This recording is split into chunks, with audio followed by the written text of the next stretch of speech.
పార్వతీపురం జిల్లాలోని ప్రజలు, స్వచ్ఛంద సంస్థలు, అధికారులు సమష్టి కృషితోనే స్వచ్ఛ పార్వతీపురం సాధ్యపడుతుందని జిల్లా collector doctor N Prabhakar Reddy పిలుపునిచ్చారు.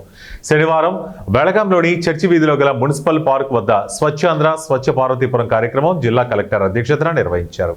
ఈ సందర్భంగా పారిశుద్ధ్య కార్యక్రమంలో కలెక్టర్ పాల్గొని మొక్కలు నాటి స్వర్ణాంధ్ర స్వచ్ఛాంధ్రపై అధికారులు, ప్రజలు, స్వచ్ఛంద సంస్థలు, సిబ్బందితో ప్రతిజ్ఞ చేయించారు. అనంతరం కలెక్టర్ మాట్లాడుతూ స్వచ్ఛ పార్వతీపురం ఒక్కరోజు కార్యక్రమంతో సరిపోదని, ఇది అలవాటుగా మారాలని పేర్కొన్నారు. ప్రతిరోజు తమ ఇంటి పరిసరాలతో పాటు ప్రభుత్వ, ప్రైవేటు కార్యాలయాలు, వాణిజ్య వ్యాపార సంస్థలను పరిశుభ్రంగా ఉంచినప్పుడే స్వచ్ఛ పార్వతీపురం సాధ్యం కాగలదని కలెక్టర్ ఆశాభావం వ్యక్తం చేశారు. ఆంధ్రప్రదేశ్ సాధించే ఉంటానని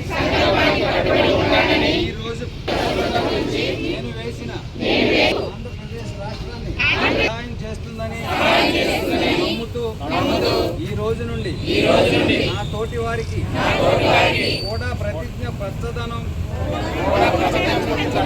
యొక్క ప్రాముఖ్యతను మరియు హరితాంధ్రప్రదేశ్ పై అవగాహన కల్పించే దిశగా ప్రయత్నిస్తానని, మన ఆంధ్రప్రదేశ్ను స్వచ్ఛాంధ్రప్రదేశ్గా తీర్చిదిద్దేటట్లు